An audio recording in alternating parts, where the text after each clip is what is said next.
Vote ব্যাংকের রাজনীতির জন্য আপনার 500 টাকা লক্ষ্মীর ভান্ডারের বৃদ্ধিটা এই মাসের অন্তে দিতে চেয়েছেন।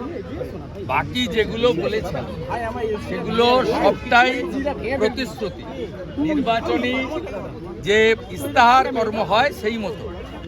এপ্রিল মাস থেকে কোনো প্রতিশ্রুতি কার্যকর সম্ভব নয়, কারণ আপনারা সবাই জানেন যে ফাইনাল ভোটার লিস্ট বেরোনোর পরে যে কোনো সময় মডেল কোড অফ কন্ডাক্ট লাগু হয়ে যেতে পারে।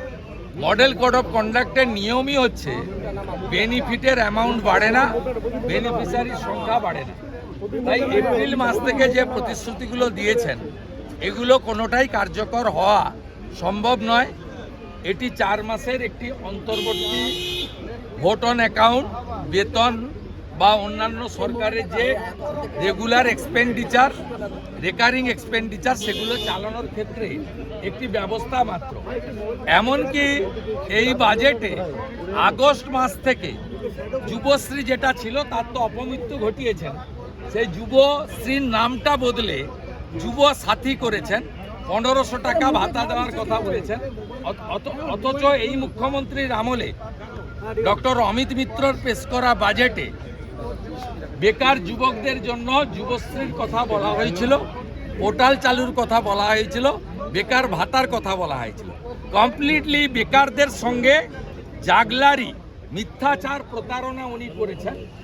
এবং তিনি সুপ্রিম কোর্টের অর্ডার পাওয়ার পরে ওই পোর্শনটা উনার পড়াই উচিত হয়নি, যেখানে 4% ডিএর কথা বলেছেন, যেখানে 7th পে কমিশন তৈরি করেনি সেখানে 6th পে কমিশনের কথা বলা হয়েছে।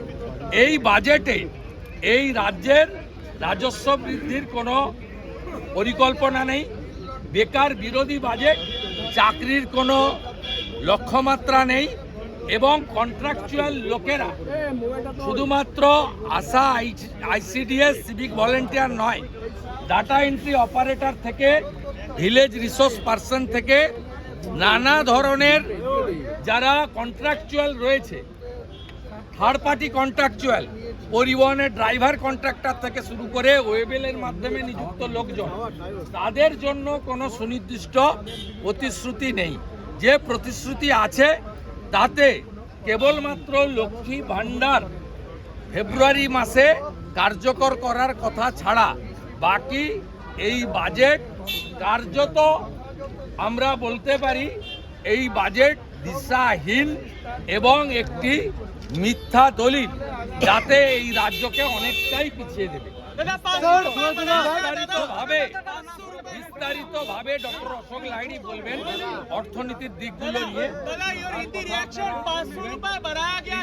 बोलबें। देखिए इसमें किस नहीं होगा, मैं फिनांस मिनिस्टर को बताया, आप लोग गोवा जाकर जो आपने कमिटमेंट दिया था मैनिफेस्टो में, कमिटमेंट में 5000 रुपया का आप लोग एश्योरेंस दिया था। आज पश्चिम बंगाल में क्यों 500 रुपया बढ़ा रहा है, क्यों 5000 नहीं? आपका पार्टी का मैनिफेस्टो गोवा में देख लीजिए, वह 5000 रुपया करके हर हमारी दीदी बहन माता को, बेटी को देने का आपका कमिटमेंट था। क्यों यहाँ ये लोग चुनाव के लिए कर रहा है, दूसरा कोई नहीं।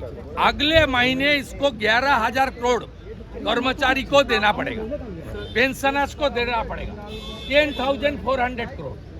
ये सरकार पूरा इंस्टॉलमेंट है और मार्च महीने में पूरा डिजास्टर होगा, आप देख लेना। ये सब जो स्कीम चालू है ये इतना हालत खराब कर दिया, इकोनॉमिकल हालत, ये पूरा के पूरा जब DA 25% देना पड़ेगा सुप्रीम कोर्ट का डायरेक्शन में, तब इनका हालत आप देख लेना। दादा बंगाल के जो जुबा है उन लोगों के साथ क्या धोखाधड़ी किया गया? पूरा बजट नौकरी का कोई बात नहीं है, कोई इंडस्ट्रियलाइजेशन का बात नहीं है। 10 लाख से ज्यादा बंगाल सरकार का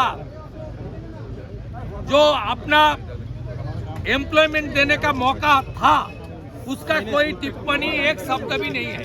ये बजट बेकार हमारी अनएम्प्लॉयड यूथ का खिलाफ बजट है। इंडस्ट्री का खिलाफ बजट है।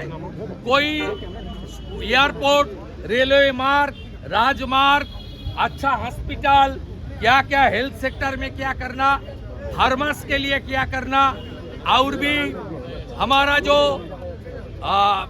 पीएम किसान का 7 रुपया जो उनने सब्सिडी देने का बाद, फर्टिलाइजर के में सेंट्रल गवर्नमेंट का सब्सिडी का साथ इस सरकार का सब्सिडी, बेटी बहन का सुरक्षा का बाद कोई प्रोविजन नहीं है हमारी ओर से।